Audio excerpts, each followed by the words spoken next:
Hello team, greetings for the day. Welcome back to another tutorial on ISTQB Foundation. This is Neeraj Kumar Singh and you are watching ISTQB Foundation tutorial series. We are done with 2 chapters so far and we have 4 more to go. We are getting started with the chapter 3, which is about static testing. So remember, from the classification of testing, we spoke about static and dynamic, the 2 types of testing. We have covered in chapter 4 about dynamic testing. In this tutorial, this chapter, we'll be exploring more about static testing. So let's quickly get into that.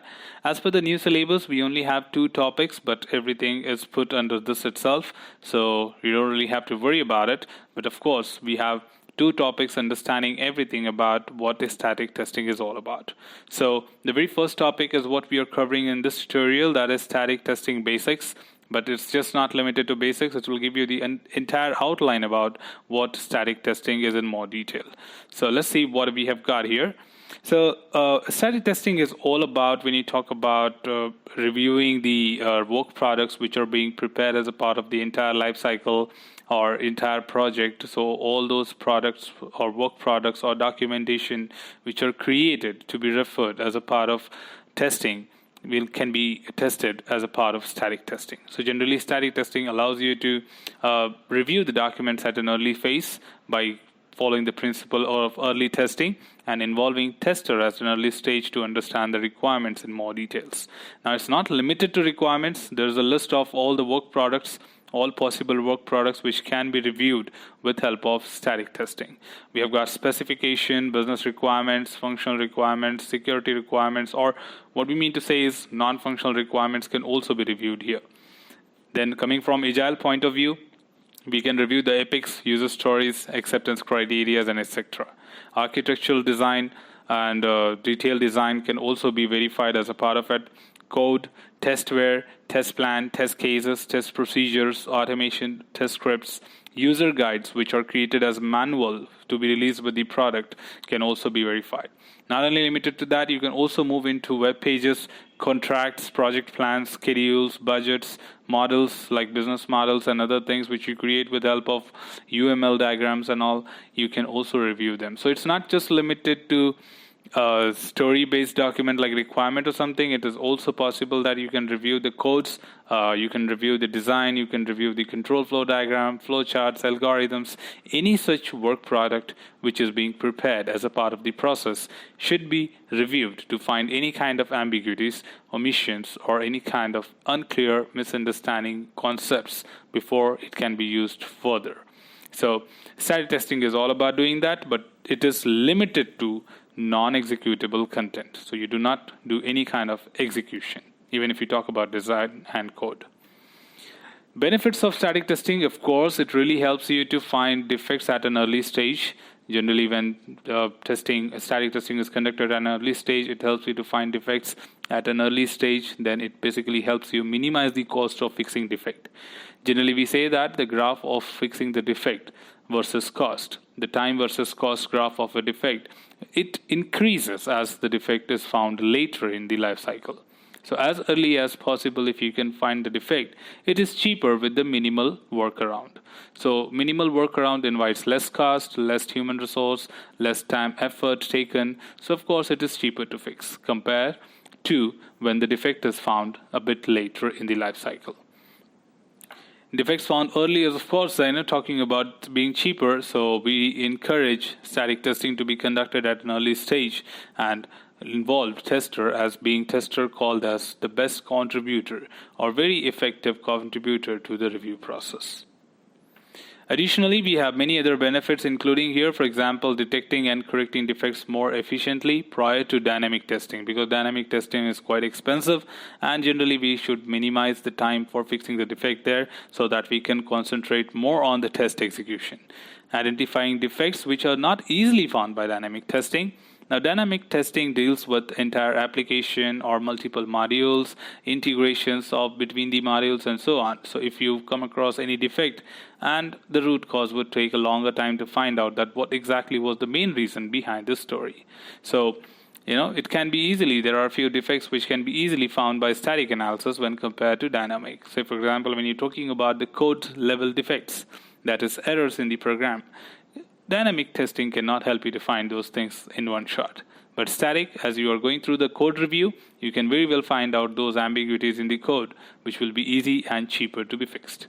Generally, we have these list of all the possible defects, what we generally look for in a work product, like inconsistencies, ambiguities, contradictions, omissions, inaccuracies, and redundancies in the requirements. Increasing development productivity, of course, if you conduct static testing and you have minimized a certain number of defects at an early stage, it would increase your productivity on the development as well as the entire process.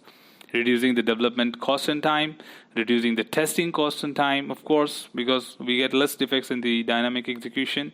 Reducing the total cost of quality over the license software's lifetime, due to fewer failures later in the life cycle. Of course, we know that common root causes starts from the basic documentation or the work products what you prepare.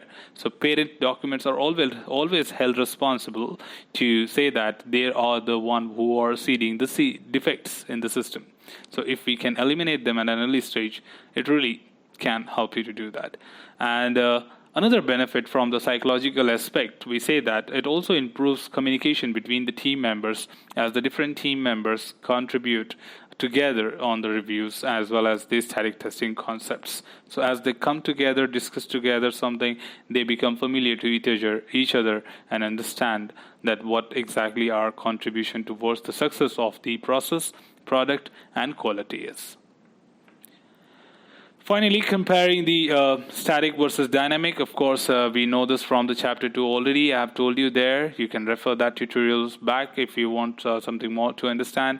Static is all about reviewing and analyzing the static work products, non-executable work products, whereas dynamic deals with execution of application or executing test cases on the application and testing the application. Here, generally, we spoke about one of the point in the previous slide that there are certain defects which can be easily found by static testing when compared to dynamic. So here we are trying to list down what are those typical defects which could be easier to find and cheaper to fix in static testing when compared to dynamic testing. Let's have a quick look on that. Requirement defects such as inconsistencies, ambiguities, contradictions, omissions, inaccuracies, and redundancies. Design defects like insufficient algorithm or data structure, high coupling, low cohesion. Coding defects like variable with undefined values, variables that are declared but never used. And we have another one which is unreachable code, dead code, or duplicate code, like which are not required, but just it is allocating the memory, which may impact tomorrow the performance parameter, like response time, CPU utilization, and all. So we can start it right from the code level.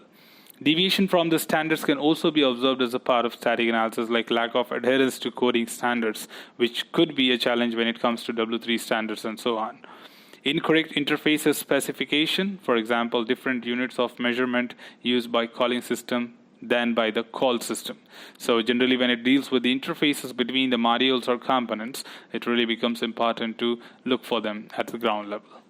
Security vulnerabilities, about, of course, the security parameters, that how encryption and what tiers of security you have, what authentication levels you have, that could be handled very easily when it talks about static reviews.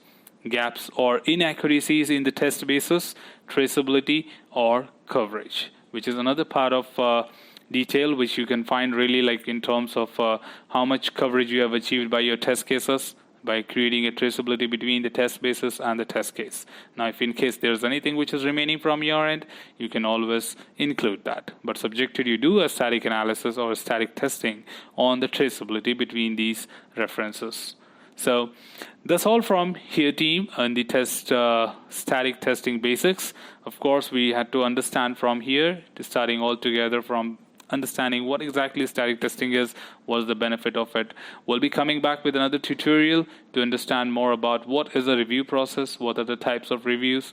So stay tuned for that. In case you have not subscribed to the channel, please do subscribe to the channel. That will help you to get notified about the latest videos on this particular series. In case you have any queries, feel free to comment below. I'll be there to assist you with more details. So thanks for watching the video, team. Till there, take care. As of now, happy learning.